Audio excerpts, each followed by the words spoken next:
Hello students, तो कैसे हैं आप लोग। तो आज हम लोग बात करने वाले हैं schedule T, good manufacturing practice of Indian system of medicine.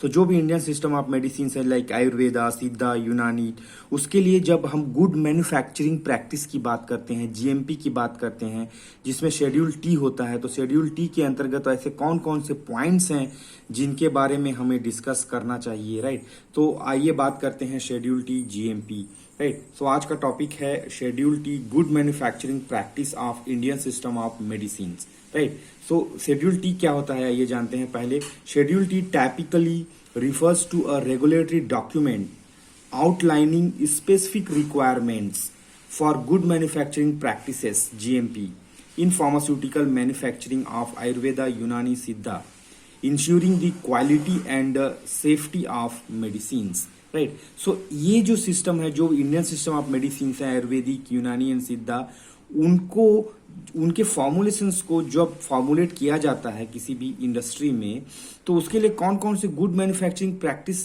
इस्तेमाल होने वाला है, right from its building, infrastructure, working space, storage area, वो सब के लिए ये शेड्यूल टी उसको कवर करता है। तो ऑब्जेक्टिव ऑफ शेड्यूल टी क्या क्या है, राइट। सो जब हम ऑब्जेक्टिव की बात करते हैं तो उसका उद्देश्य क्या है, मकसद क्या है, मोटो क्या है, इंटेंशन क्या है। Objective of schedule T, the first one, authenticity of raw materials, right. जो भी रॉ मटेरियल इस्तेमाल होने वाला है या होता है, उसकी आइडेंटिटी क्या है, प्यूरिटी क्या है, उसकी ऑथेंटिसिटी क्या है, वह सच में रियल में वही रॉ मटेरियल है जो इस्तेमाल होना चाहिए, या उसमें कुछ एडल्ट्रेशन है, सब्स्टिट्यूशन है, उसकी हम इंश्योर करते हैं हम लोग। तो GMP ensure that the raw materials used are genuine, quality one and free from contamination, right. जो भी रॉ मटेरियल जैसे root, stem, fruit, flower, bark किसी भी प्लांट का यूज हो रहा है, वो जेन्यून है कि नहीं, उसका ऑर्डर, जीनस, फैमिली प्रॉपर है कि नहीं, क्वालिटी है कि नहीं उसमें, या फिर ऐसी सब स्टैंडर्ड है, या फिर वो कंटामिनेटेड है bacteria, virus, fungus, dust particle, foreign organic matters, earthy matters etcetera से, उसको हम कंफर्म करते हैं, पक्का करते हैं। सेकेंड ऑब्जेक्टिव है standard manufacturing process, SOP, right, SMP, right. So इसमें क्या होता है, to maintain prescribed manufacturing process. तब इसका एक और ऑब्जेक्टिव है कि कैसे भी उसको बना नहीं देना है, लाइक टैबलेट बना रहे हैं या कैप्सूल बना रहे हैं या चूर्ण या आसावा, रिश्ता, अवलेहा, जो भी बना रहे हैं हम, उसके लिए एक प्रॉपर मेथड प्रिस्क्राइब्ड है गाइडलाइंस के द्वारा। उस गाइडलाइंस को फॉलो करना है हमको, और उसके तहत ही मैन्युफैक्चरिंग प्रोसेस चलने वाला है, ठीक है। थर्ड वन है quality control measures, right, to maintain quality throughout manufacturing process, right. Quality कहीं पे भी कॉम्प्रोमाइज नहीं होनी चाहिए, right from the collection of raw material, washing of raw material, size reduction, mixing, fermentation, decoction, infusion, punching, जो भी काम हम कर रहे हैं एक फॉर्मुलेशन को बनाने के लिए, हर जगह क्वालिटी को, चाहे उसका temperature, pH, equipment, cleaning, everything, ठीक है, उसको इंश्योर करेगा यह schedule T. Acceptable quality, drug released from cell, जो भी ड्रग सेल के लिए, उसके मार्केटिंग के लिए रिलीज होता है, must meet acceptable quality standard. वह एक प्रॉपर क्वालिटी स्टैंडर्ड को मीट करना चाहिए, उससे भरा हुआ होना चाहिए, तभी वो एक्सेप्टेबल, मतलब मिनिमम क्वालिटी, जिससे मतलब अगर वो अनएक्सेप्टेबल है तो समझ लो कि वह मिनिमम क्वालिटी को फुलफिल नहीं करता है, वह तो लॉन्च हो ही नहीं सकता, उसकी मार्केटिंग हो ही नहीं सकती, उसकी सेल हो ही नहीं सकती। ये है एक उसका उद्देश्य। और फिफ्थ ऑब्जेक्टिव जो है वो methodologies for compliance, licenses are required to develop methodologies, right. So ये भी बहुत इंपॉर्टेंट है कि अगर लाइसेंस नहीं दिया जाएगा तो कोई भी इसको बना लेंगे, और there will be no control for the to meet the quality and health is going to compromise, तो वो नहीं होना चाहिए। तो ये जो 4-5 मेन उद्देश्य हैं, मेन ऑब्जेक्टिव हैं, उसको आपको देना चाहिए, ठीक है। अब हम बात करते हैं इंफ्रास्ट्रक्चर क्वालिटीज की, रिक्वायरमेंट्स की, ठीक है। तो जब हम इंफ्रास्ट्रक्चर रिक्वायरमेंट्स की बात करते हैं तो फर्स्ट थिंग जो आता है वह है लोकेशन एंड सराउंडिंग्स। कहाँ पे वो कंपनी होनी चाहिए, वो गुड मैन्युफैक्चरिंग प्रैक्टिस का जो भी बिल्डिंग है, ठीक है। तो to avoid contamination from open sewerages, drain, public laboratory, then obnoxious odour, fume, dust and smoke.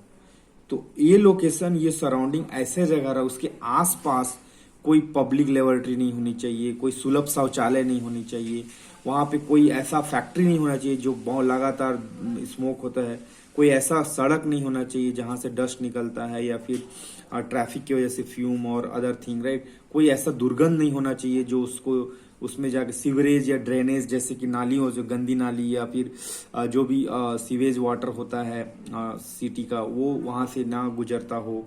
तो एक सराउंडिंग और लोकेशन बहुत इंपॉर्टेंट रोल प्ले करता है जब हम गुड मैन्युफैक्चरिंग की बात कर रहे होते हैं और उसके इंफ्रास्ट्रक्चर की जब बात आती है, क्योंकि ultimately location is very important.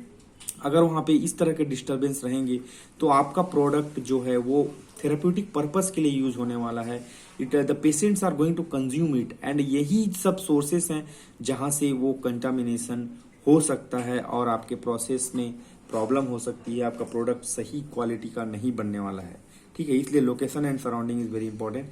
The building, right, so आप तो लोकेशन और सराउंडिंग तो आप सेलेक्ट कर लिए, अब बिल्डिंग कैसा होना चाहिए, बिल्डिंग भी बहुत इंपॉर्टेंट है क्योंकि इंफ्रास्ट्रक्चर में बिना बिल्डिंग के हम बात ही कर ही नहीं सकते, ठीक है। फ्री फ्रॉम कोवेब्स, इंसेक्ट्स, रोडेंट्स, तो किसी भी तरह का लिविंग ऑर्गेनिजम्स जो है, कीड़े मकोड़े, चूहे, खरगोश, छिपकली, है ना, ये सब उससे उस एरिया में ना आते हों, वो रोडेंट प्रूफ होना चाहिए। लाइट एंड वेंटिलेशन सही रहना चाहिए क्योंकि अल्टीमेटली जो सूर्य का प्रकाश वहाँ पहुँच रहा है कि नहीं, जो नेचुरल तरीके से है, एयर वेंटिलेशन सही तरीके से डिजाइन हुआ है या नहीं। Each and every room and each and every section of the industry that has to be think in the proper way for the light and ventilation enrichment, okay. It should be compatible with other manufacturing in same place or same area, right।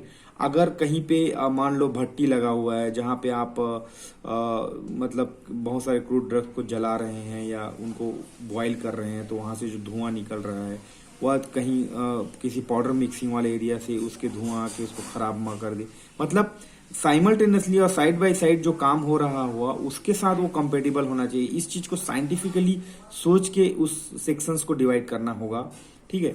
Sufficient work space to avoid the risk of mixup, क्योंकि इधर powder mix हो रहा है और इधर पे size reduction हो रहा है, यहाँ पे बॉइलिंग हो रहा है, तो जो स्पेस है, जो जगह होना चाहिए वो सफिशिएंट होना चाहिए, बहुत ज्यादा गैप नहीं होना चाहिए, ना बहुत आसपास भी नहीं होना चाहिए। ये बात का हमको बिल्डिंग बनाते समय ही ध्यान में रखना होगा। Prevent entry of insects and rodents, ये तो हमको बनाना ही पड़ेगा, रोडेंट प्रूफ होना चाहिए, इंसेक्ट प्रूफ होना चाहिए, है ना, मतलब विंडो से और कहीं और से अगर वो चले जाएंगे तो definitely they are going to damage your raw material, your product and all other thing. Wall, floors, ceilings, ये सब स्मूथ होना चाहिए और free from cracks, easy cleaning होना चाहिए और इजी डिसइंफेक्शन होना चाहिए। ऐसा नहीं कि बहुत सारे डिजाइन्स बना दिए या फिर वॉल में क्रैक है तो वहां पे माइक्रो ऑर्गेनिज्म इंसर्ट हो जाएंगे और बहुत सारे इंसेक्ट हो सकते हैं, ठीक है, और उनको क्लीनिंग करने में मतलब डिफिकल्टीज होने वाला है, डिसइंफेक्शन नहीं कर पाएंगे। प्रोवाइड प्रॉपर ड्रेनेज सिस्टम, जो भी आउटलेट है वाटर का, may be from laboratory and may be from the after processing और manufacturing of the particular raw material और मतलब फॉर्मुलेशंस, जो भी उसका आउटलेट है, ड्रेनेज है, वो उसका सही तरीके से आउटलेट होना चाहिए।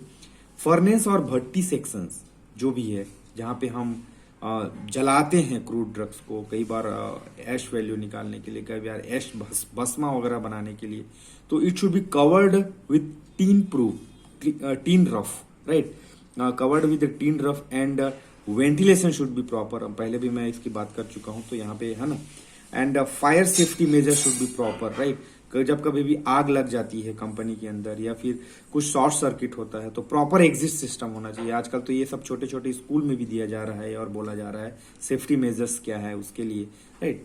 और ड्राइंग स्पेस जो है, जो क्योंकि यहाँ पे बहुत सारे हम रॉ मटेरियल यूज करते हैं, plant based, animal based, mineral based, तो जो जहाँ पे हम उसको सुखाते हैं वो protected from flies, insect and dust. अब सुखाया गया है एक रूम के अंदर, वहां पे अब विंडो खुला है तो वहां पे मच्छर, मक्खियां और छोटे छोटे कीड़े आ जाएंगे और डस्ट भी आके उसमें बैठ सकता है, तो बाद में वो ऑटोमेटिकली प्रोडक्ट के साथ चला जाएगा, राइट। तो इस चीजों का हमको ध्यान देना चाहिए, ठीक है। ये हो गया आपका एक। और दूसरा है आपका वाटर सप्लाई।